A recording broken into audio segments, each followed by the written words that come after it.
ayun nga pala, shoutout sa Rowename, yung sponsor ni Reyna. Grabe po. Kahit si Reyna ay halos tapos na yung tulong, ang dami pa rin po niyang supporters, ang dami pa rin nag-aabang sa kanya at tumutulong. Grabe po ang human magnetic na Reyna. Hi everyone! Welcome back sa aking munting channel. Sa kakatapos lang na birthday party ni Reyna, tayo nga ay nagsaliksik or nagtanong-tanong sa mga ating kakilala na pumunta mismo sa party ni Reyna. At ito ang kanilang mga obserbasyon patungkol kay Reyna. Syempre bago natin umpisahan ang video na ito, magpasalamat muna ako sa lahat ng bago nating subscribers, mga tumatangkilik sa kwento ng buhay ni Reyna. Sana ay ma-like and share nyo pa rin ang video na ito upang sama-sama nating sundan ang kwento ng buhay ni Reyna. Ayon nga sa ating mga grupo na nagpunta doon na Reyna's Best Team Ever, nakita nila ang taglay na ganda ni Reyna. Napatunayan nila na tila bang may magnetic power talaga ang ating dalaga kasi nga mga bago pa itong mga nagmamahal kay Reyna ang ating mga pinadala doon, ngunit ganun na lang ang kanilang attachment kay Reyna.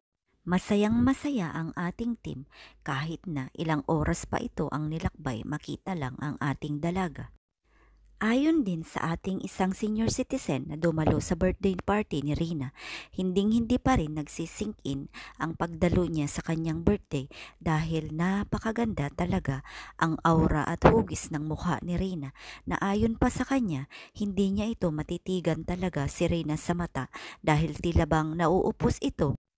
Ayon pa sa kanya, the more na tinititigan si Reyna ay the more talaga na gumaganda ang aura ng ating dalaga. Sa lahat nga na pinagtanungan natin sa mga umaten sa birthday ni Reyna, halos pare-parehas sila ng sinabi kay Reyna na may taglay itong kagandahang kakaiba. Na tila bang hindi ma-explain kung anong meron kay Reyna na ganun ka na lang maa-attach kung makakasama o makikita mo siya sa personal. Meron naman tayong na-interview na kakaiba ang kanyang napansin kay Reyna. Bukod sa kanyang taglay na kagandahan ay sinabi nito na hindi daw pantay ang mga skin complexion or kulay ng balat ni Reyna. Na sinabi ko nga sa kanya ay siguro ay nakukuha ito ni Reyna sa madalas nilang pag-scout ni Mama Roda. At parang kailan lang ay napakaraming school activities si Reyna na isa na dito ang kanyang swimming, na alam naman natin na isa ito sa mga hilig ni Reyna. Kung makikita natin sa lahat ng interviews ng K-Boys, kahilingan nila ang agarang paggaling o tuluyang paggaling ni Reyna na yun din naman ang kahilingan ng lahat ng manonood at sumusuporta at mga sponsors ng ating dalaga. Sa kabilang banda, sana tuloy-tuloy ang ating pagsuporta sa kampanyang pabahay para kay Reyna.